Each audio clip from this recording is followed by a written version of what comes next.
Build the passenger header, put it on with a Remflex gasket.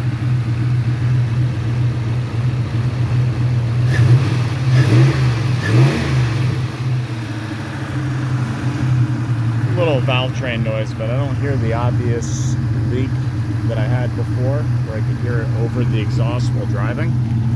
I do know I have a tiny leak right here at the V-band, which is small potatoes, but milling the header and the Remflex gasket, I think, was the correct choice. I'll put the wheel back on, I'll take it down and give it a drive, and we'll see. The real test is when it's under load. Low RPMs before boost, under load is when I heard it the most before.